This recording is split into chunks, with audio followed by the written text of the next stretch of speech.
of the White House? Let me, first of all, let me acknowledge some outstanding public servants who are here. We've got Secretary of the Army Eric Fanning is in the house. Export-Import Bank Chairman Fred Hochberg is here. We've got some amazing members of Congress. No one who has done more on behalf of justice and equality than former Speaker and perhaps soon to be Speaker again, Nancy Pelosi. We love Nancy. So this is the 8th Pride reception that we will celebrate together. I want to begin by saying thank you to all the people that I'm looking out in the audience. I see some new friends, but a lot of old friends, folks who have been with us through thick and thin.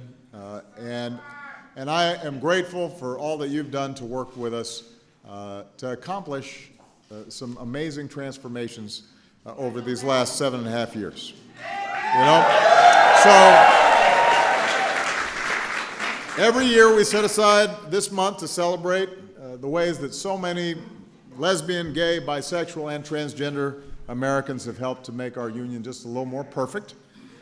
We honor the countless nameless heroes who paved the way for progress, the activists who marched, the advocates who organized, the lawyers who argued cases, the families who stood by their loved ones, even when it was tough, every brave American who came out and spoke out, especially when it was tough. Because of them, because of all of you, there's a lot to be proud of today. Today, we live in America where don't ask, don't tell, don't exist no more.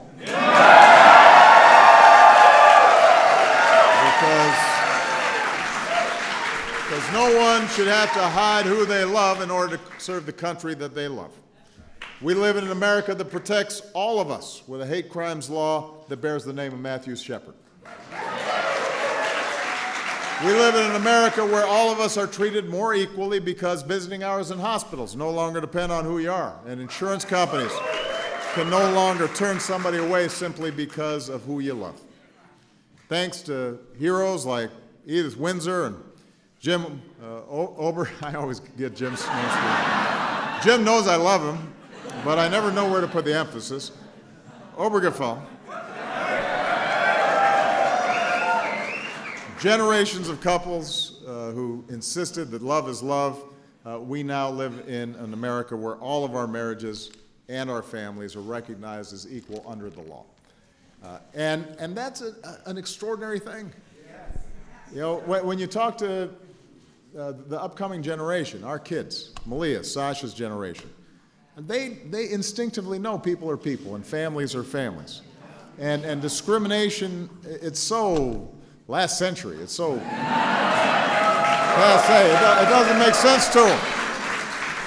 So we live in an America where the laws are finally catching up to the hearts of kids and what they instinctively understand. So some folks never imagined we'd come this far, maybe even some in this room. Change can be slow, and I know that there have been times where at least some of the people in this room have yelled at me. But together, we've proven that change is possible, that progress is possible. It's not inevitable, though. History doesn't just travel forward. It can go backwards if we don't work hard. So we can't be complacent. We cannot be complacent. Securing the gains this country has made requires perseverance and vigilance, and it requires voting, because we've got more work to do. We still have more work to do when gay and bisexual men make up 2/3 of new HIV cases in our country. We have to work hard to make sure that jobs are not being denied, people aren't being fired because of their sexual orientation. We still have work to do when transgender persons are attacked, even killed, for just being who they are.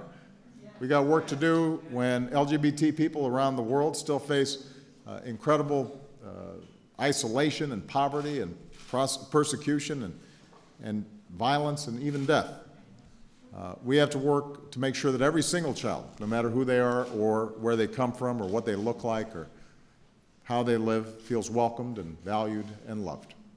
So we're going to have to keep on pushing, and that's the work of all of us.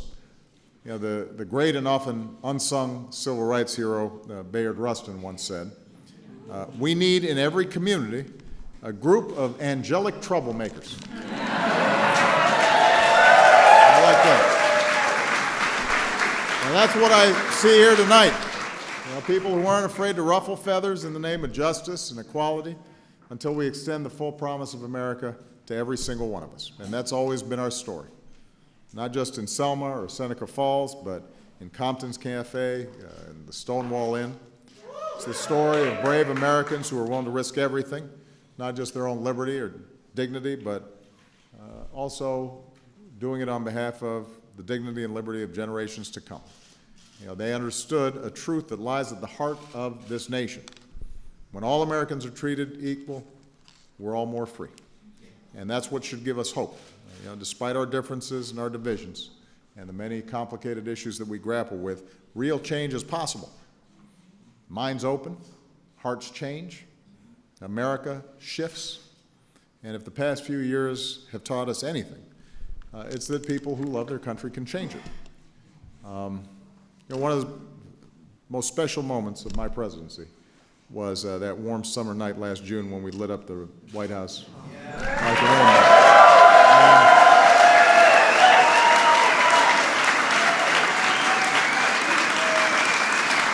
You know, it was a powerful symbol. It was a powerful symbol here at home where more Americans finally felt accepted and whole, and that their country recognized the love that they felt. It was a beacon for people around the world who are still fighting for those rights. It was a reminder that when the change we seek comes, and when we move a little bit further on our journey toward equality and justice, we still have a responsibility to reach back and help pull up others who are striving to do the same. So enjoy tonight, have some champagne. Some of you already have, I can tell. Tomorrow, we get back to work. And by the way, we get back to work not just fighting on behalf of justice and equality for the LGBT community, but for everybody. Because one of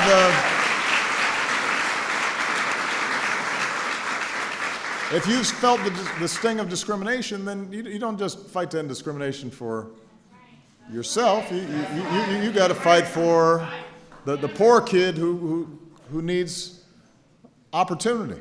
You need to fight for the working mom who can't pay the bills. You got to fight for some young woman on the other side of the world who can't get an education.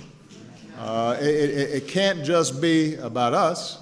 It's about we and what we can do together. So I'm very proud to have fought alongside you. We got more miles in the journey, and I'm so glad that we're going to be traveling that road together. Thank you very much, everybody.